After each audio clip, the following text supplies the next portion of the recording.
এই তোমরা পয়রা দাও না। হ্যাঁ ভাই কি হয়েছে ভাই? যাও গাছকে পয়রা দিবার যাও না, আমার এলো নেতা আসতেছি তো, সবাই চলো আমার সাথে। তোমাকে হাজিরে কত করে? ভাই 500 টাকা ভাই। 500 করে আছে না? তোমাকে রে 500 করে দিব, সমস্যা নেই, 2 ঘন্টা সময় দাও আমার হাতে। ভাই আজকে আমি 8 দিন ভাই কেমন টাকা কম লাগি করলাম। আরে 2 ঘন্টা লাগবে, চলো। ভাই নেতা কো মানে সময় চলে 8 দিন 8 লাগি না আমাকে। আরে দাঁড়া, উত্তেজিত হয় না, নেতা কিছু করে বলে চলে আসছি। দূর ভাই আপনি নেতা মাথা কোনো টাইম না আমার দুয়া শান্তি লাগে। আরে না না, যাও না, আর 100 বাড়াই দিবা। নাকি নেতা কে? আসবে রাখবে, দাঁড়াও। এই তো আমাদের নেতা চলে আসছে, সবাই স্লোগান গান দাও। রবি ভাইয়ের আগমন, শুভেচ্ছায় স্বাগতম। রবি ভাইয়ের চরিত্র ফুলের মতো পবিত্র। এই দাঁড়াও।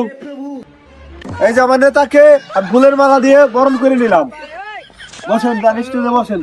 ভাই সব, আপনারা আমাকে ভালোবেসে ভোর 4টা থেকে রাত 8টা পর্যন্ত আমার বক্তব্য শোনার জন্য আপনারা দীর্ঘ সময় ধরে বসে রয়েছেন। আমি জানি আপনাদের এই ঘোলার মধ্যে কোনো স্বার্থ নাই। বক্তব্য দেখেন সকাল 6টা থেকে রাত 12টার মধ্যে কিসের বক্তব্য? এই বাবা টাকা দেন, আমি সদাই কল লাগবে। আসছিলাম লোক ভাই। এই বেটা, তোরে কি মাসে মাসে টাকা দিয়ে এগুলো পরীক্ষা টানার জন্য? হ্যাঁ, আমার তো ভোট সব শেষ হয়ে গেল, আমি কইতে পারবার। ভাই আমার ভোটটা আপনি পাবেন ভাই।